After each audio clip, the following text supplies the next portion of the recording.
Hello and welcome back, my friends. This episode today is one you're not going to want to miss if you want to increase the amount that you're able to harvest from your garden. Now, over the years, I've had a lot of comments, questions come through across the board. Folks are wondering, what are they doing wrong? What can they do differently in order to ensure that they're going to get heavy harvest from their garden?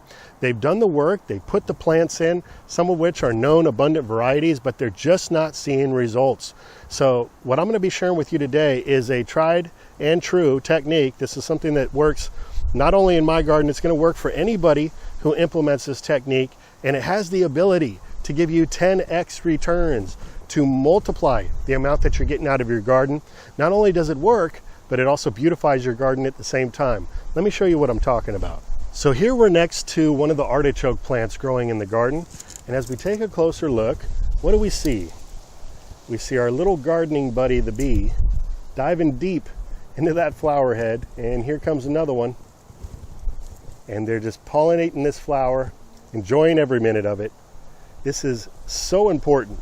For you to have great success in your garden, you need to see an abundance of bees, butterflies, bumblebees flying throughout your garden. That's going to pollinate those flowers. It's going to cross-pollinate the different flowers of different varieties of fruit you have growing, and it's going to give you the most amazing results that you've ever seen in your garden before. Now, we pulled a wonderful harvest of artichokes off all these plants for the past month or so, and now we've allowed some of these globes to actually go to flower, and this is why, because we want these beneficials to have an attractor to come in and continue to pollinate some of the plants that are in the garden that are still in the flower stage. So over here I'm next to some Aronia berry plants, and we've got some little berries setting, but we've also got some flowering still occurring on this plant. So this is one of those plants that we continually need those bees to come in and to help to pollinate so that we can get some heavy fruit sets. So throughout the season, I'm trying to have different flowers established and dotted throughout the whole landscape so that those bees are constantly around, they're constantly attracted in, because if all you have are the flowers that are growing on your edible plants, sometimes that's not quite enough to bring in large amounts of those bees. So like I was saying, having these ornamental flowering plants throughout your landscape, in between your fruit trees, in between your edible crops, is going to give you that much more success when those beneficials come in and help to pollinate. Like right behind here, you can see we've got a Plumcot, the Flavorella Plumcot tree, just loaded with fruits. We've already been pulling nice harvest off this tree. They're just falling off now. Just a delicious fruit. And again, I attribute these heavy fruit sets to these beneficials coming in and helping to pollinate the flowers for us. Now, although all flowers are going to help do a good job bringing in those beneficial insects and beautify your landscape, there are certain flowers that are going to do a tremendous job at bringing in beneficials. And really what it comes down to is the color of the flower. I found that deep blue flowers, lavender flowers, and yellow flowers do the best at attracting in the bees. So over here is one of my favorite landscape plants to bring in beneficials. This is the Ceanothus. And right now there's no flowers on this shrub, but this is a perennial, an evergreen, a nitrogen fixer. And what it does is it blooms very early in the season. It's one of the first ornamental plants to bloom, and the dark blue flowers bring in the bees by the hundreds. The whole shrub will be buzzing with activity. So it's a wonderful specimen to add into the garden. I also love to allow some of my Brassica oleraceas, my tree collards and kale to go to flower. They produce a smaller yellow flower, which is highly attractive to the bees.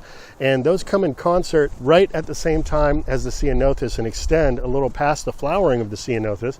So we get that continual activity. And then a little later in the season, right now here in June, we have the artichokes and the cardoons go into flower and just bringing in those bees constantly. So we have a constant flow of ornamental crops that are bringing in those beneficial insects.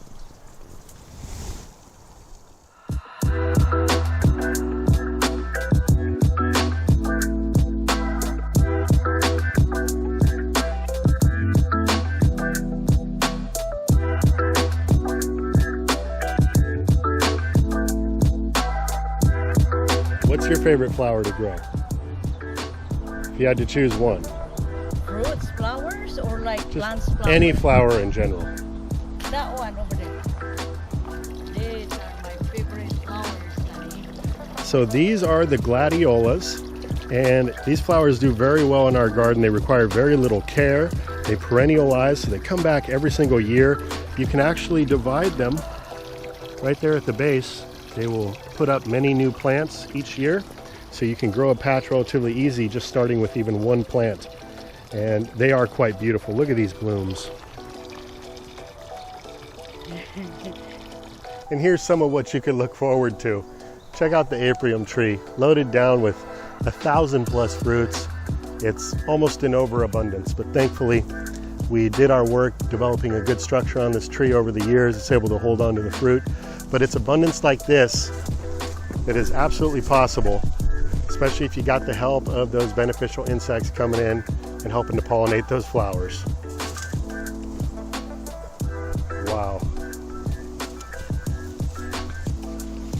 So that's all there is to it, my friends. Plant more ornamental flowers, some of which can be edible, and dot that throughout your entire garden. Grow them as understories, grow them in between crops, grow them on the borders.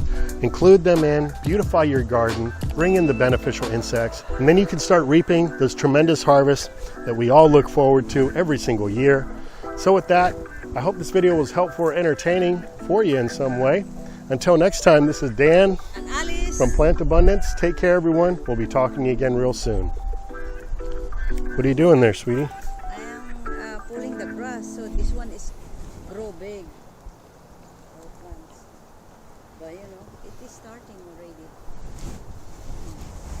Those are little Sweet 100 tomatoes.